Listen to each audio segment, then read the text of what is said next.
샬롬 친구들 안녕하세요. 한 주 동안 사려 깊은 성품으로 다른 사람을 섬기며 지냈나요?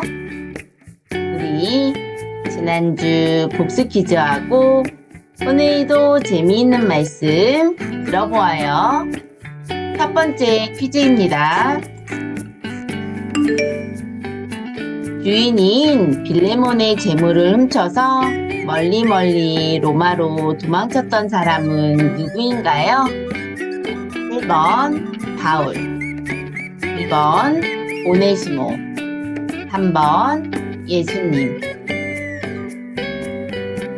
정답은 2번 오네시모죠? 두 번째 퀴즈입니다. 바울은 오네시모를 위해 빌레몬에게 땡땡을 보냈어요. 1번 마차, 2번 편지, 3번 과자. 정답은 2번 편지죠? 마지막 퀴즈입니다. 다른 사람의 입장에서 생각하며 도와주는 성품을 사려 기쁨이라고 해요. 맞으면 동그라미, 틀리면 X. 정답은 동그라미죠? 우리 친구들 모두 잘했어요.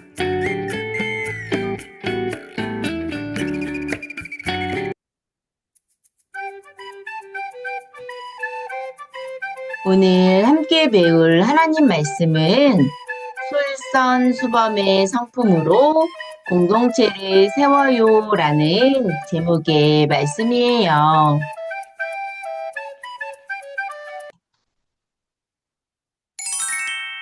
오늘 말씀을 같이 읽어볼게요. 범사에 내 자신이 선한 일에 본을 보이며.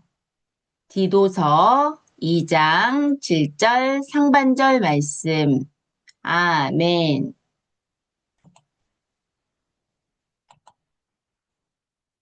친구들, 오늘은 주일이에요. 엄마 아빠 손잡고 교회에 왔어요. 복도를 지나 예배실로 들어가요. 그런데 복도에 과자 봉지가 떨어져 있어요.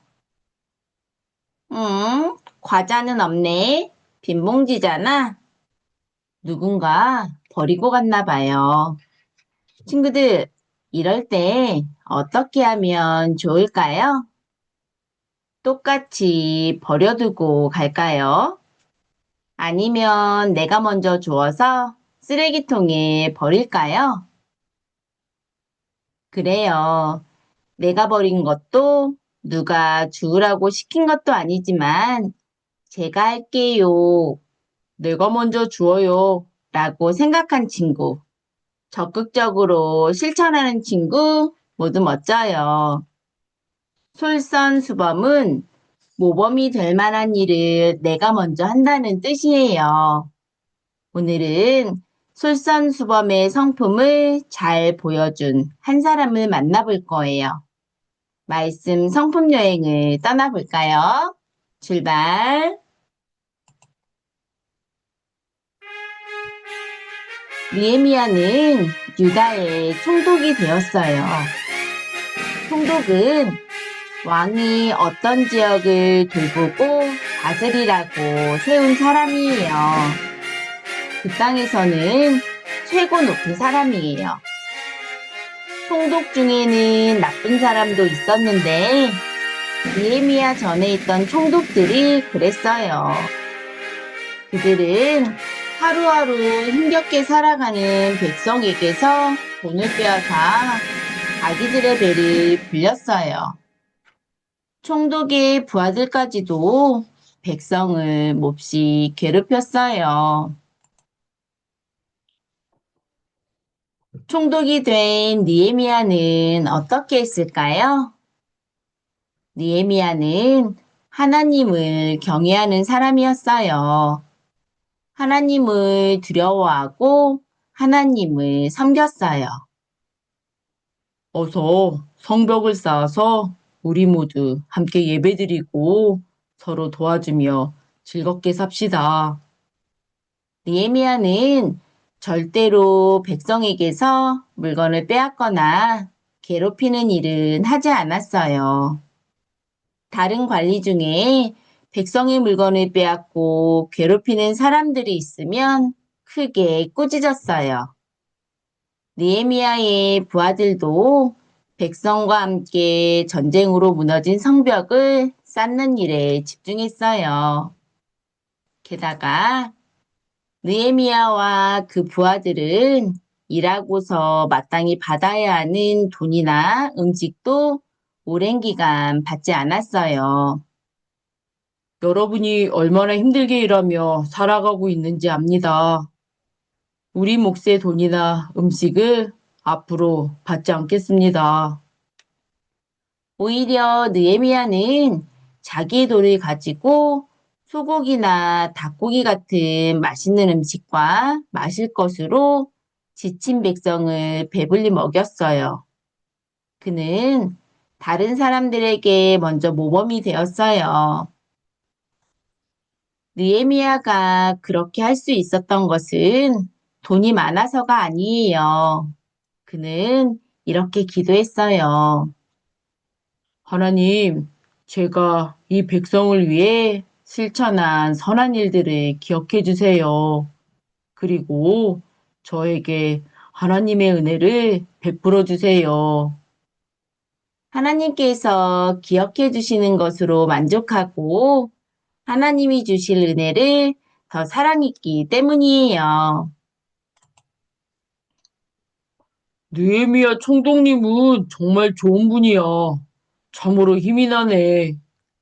백성은 마음이 하나가 되어 더 열심히 기쁘게 성벽을 세워나갔어요. 친구들, 하나님을 경외한 느헤미야는 백성의 고통을 외면하지 않고 적극적으로 도왔어요. 백성의 어려움을 생각한 그에게 하나님은 모범이 될 만한 일을 할 수 있도록 지혜를 주셨어요. 하나님은 하나님을 경외하는 사람에게 지혜를 주시는 분이에요. 하나님은 우리도 모범이 되는 행동을 먼저 하길 원하세요. 모범이 될 만한 일을 먼저 하는 것을 솔선수범이라고 해요. 친구들, 솔선수범의 성품으로 공동체를 세우려면 어떻게 해야 할까요? 먼저 하나님을 경외해야 해요. 하나님을 경외할 때 하나님이 주신 지혜로 모범이 되는 일을 생각할 수 있어요. 그리고 내가 먼저 실천해야 해요. 느헤미야가 본을 보였을 때 부하들도 그를 따랐어요. 느헤미야와 부하들이 백성을 위해 한 일들 때문에 백성의 마음도 하나가 되어서 마침내 성벽을 완성할 수 있었어요. 예배실에 도착했어요. 예배실에 오면 무엇을 먼저 할까요? 먼저 기도해요. 친구들이 솔선수범하는 내 모습에 우리도 기도하자 라고 생각할 수 있어요. 신발이 어질러져 있는 예배실 어떻게 할까요? 나도 신발을 아무렇게나 벗어놓고 들어갈까요? 아니요. 내가 먼저 정리해요. 그러면 뒤에 들어오는 친구가 나도 예쁘게 신발을 올려놓아야지 따라하게 되어요. 솔선수범은 모범이 될 만한 일을 먼저 하는 거예요. 하나님의 지혜로우심을 닮으면 솔선수범의 성품이 자라가요. 우리가 속한 곳이 건강하고 멋지게 세워지게 돼요. 선생님을 따라 큰 소리로 성풍구를 함께 외쳐볼까요? 하나님은 지혜로우신 분이에요. 하나님은 내가 솔선수범하게 하세요. 나는 모범이 될 만한 일에 솔선수범할 거예요. 하나님은 내가 솔선수범하도록 지켜주세요. 나는 지혜로우신 하나님을 닮아가는 자녀예요. 구호를 기억하며 내 마음에 쏙 담고 함께 기도해요. 하나님 아버지, 우리에게 지혜를 주셔서 모범이 될 만한 일을 생각할 수 있게 해주세요. 하나님의 지혜로우심을 닮아 우리가 속한 곳에서 솔선수범하고 하나님을 경외하여 우리 공동체를 세우게 해주세요. 예수님의 이름으로 기도합니다. 아멘. 친구들, 우리 한 주 동안 하나님의 지혜로우심을 닮아 우리가 속한 곳에서 솔선수범하기로 해요. 우리 다음 주에도 재미있는 말씀으로 만나요. 안녕.